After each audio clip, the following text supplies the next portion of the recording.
கிறிஸ்து இயேசுவில் இணைந்த இறை ஆறுதல் உறவுகளே, ஆடம்பரங்கள், அதிகாரம், பணம், புகழ் என்ற உலக போக்கிற்கு மத்தியில் இறை பற்றையும் எளிமையையும் தம் இரு கண்களாக கொண்டு எல்லாவற்றையும் கிறிஸ்துவுக்குள் புதுப்பிக்க வேண்டும் என்ற ஒரே தாரக மந்திரத்தை உலகிற்கு தந்து திருச்சபையின் ஆன்மீக அடித்தளத்தை ஆழமாக புதுப்பித்தவர்தான் இன்று நான் நினைவுகூரும் புனித பத்தாம் பத்திநாதர்.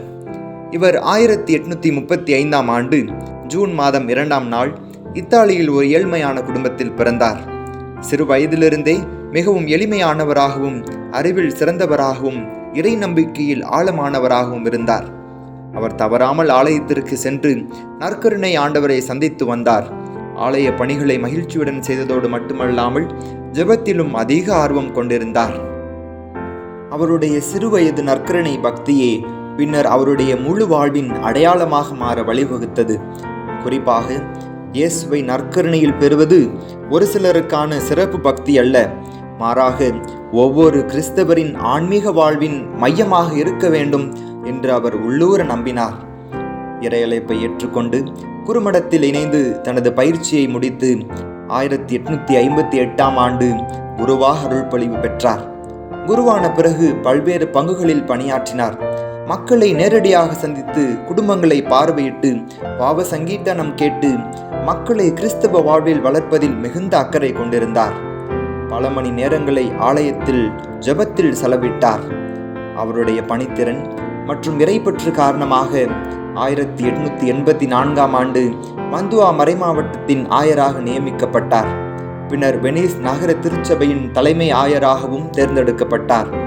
திருத்தந்தை 13ஆம் சிங்கராயர் அவர்களால் கர்தினாலாக உயர்த்தப்பட்டார்.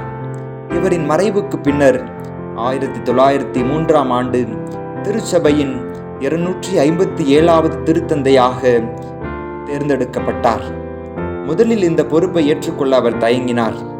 ஆனால் இது இறைவனின் விருப்பம் என்று ஏற்றுக்கொண்டு 10ஆம் பத்திநாதர் என்ற பெயரை எடுத்துக்கொண்டார். அனைத்தையும் கிறிஸ்துவில் புதுப்பித்தல் என்ற உயரிய இலக்கோடு 1903ஆம் ஆண்டு முதல் 1914ஆம் ஆண்டு வரை திருச்சபையை சிறப்பாக வழிநடத்தினார். திருத்தந்தை 10ஆம் பத்திநாதர் அவர்களின் காலம் திருச்சபையின் வரலாற்றில் ஒரு பொற்காலம். ஆம், அவர் மேற்கொண்ட ஆன்மீக சீர்திருத்தங்கள் திருச்சபையின் திசையையே மாற்றினர்.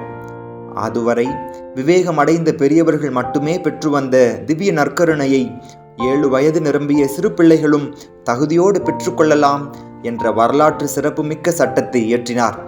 ஆன்மீக உணவான நற்கருணையை மக்கள் தகுந்த தயாரிப்போடு தினமும் உட்கொள்ள வேண்டும் என்று ஊக்கப்படுத்தினார். 1905ஆம் ஆண்டு உரோம் நகரில் நற்கருணை மாநாட்டையும் நடத்தினார். இதனால் அவர் நற்கருணையின் திருத்தந்தை என்று இன்றும் நம்மிடையே போற்றப்படுகிறார்.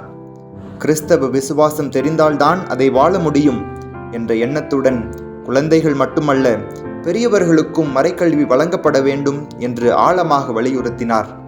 குருக்களின் கல்வி மற்றும் பயிற்சியிலும் அதிக கவனம் செலுத்தினார்.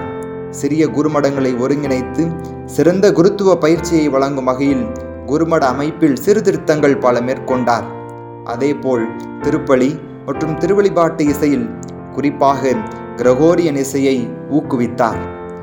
பல நூற்றாண்டுகளாக சிதறி கடந்த திருச்சபையின் சட்டங்களை உலகமே எளிதில் புரிந்து கொள்ளும் வகையில் முதலாக ஒரே தொகுப்பாக தொகுக்கும் மாபெரும் பணியை வித்திட்டார். கத்தோலிக்க திருச்சபையின் விசுவாசத்தின் தூய்மையை கெடுக்க வந்த நவீனத்துவ கொள்கைகளை எதிர்த்து விசுவாச பாரம்பரியத்தை காத்து நின்றார். அதே நேரத்தில் ஏழைகளின் துயரங்களிலும் அவர் ஆழ்ந்த அக்கறை கொண்டிருந்தார். 1908ஆம் ஆண்டு மெசினா நிலநடுக்கத்தின் போது பாதிக்கப்பட்டவர்களுக்கு உதவ முன்வந்தார். நான் ஏழையாக பிறந்தேன், ஏழையாக வாழ்ந்தேன், ஏழையாகவே இறக்க விரும்புகிறேன் என்று முழங்கிய அவர் திருத்தந்தைக்குரிய ஆடம்பர உடைகளை தவிர்த்துவிட்டு இறுதி வரை எளிய ஆன்மீக தூய்மையே தன் அணிகலனாக அணிந்திருந்தார். 1914ஆம் ஆண்டு உலக போர் வெடித்த போது மனிதகுலத்தின் பேரழிவை கண்டு அவர் இதயம் நொறுங்கி போனார். உலகமே அழியும் போது என்னால் எப்படி நிம்மதியாக இருக்க முடியும் என்று கண்ணீர் வடித்த இந்த உன்னத ஆன்மா அதே ஆண்டு ஆகஸ்ட் 20ஆம் நாள் இறைவனடி சேர்ந்தது. அவரது மரணத்திற்கு பிறகும் மக்கள் அவரை புனிதராக மதித்து வந்தனர். 1954ஆம் ஆண்டு மே மாதம் 29ஆம் தேதி திருத்தந்தை 12ஆம் பயஸ் அவர்களால் இவர் புனிதராக உயர்த்தப்பட்டார். நம் புனிதர் முதல் நற்கருணை பெறுபவர்களின் பாதுகாவலராக உள்ளார். உலகத்தை மாற்ற வேண்டும் என்று நினைக்கும் நாம் முதலில் நம்முடைய வாழ்க்கையை கிறிஸ்துவில் புதுப்பித்திருக்கிறோமா என்று நம்மை சுய ஆய்வு செய்து கொள்ள அழைப்பு விடுக்கிறார் நம் புனிதர்.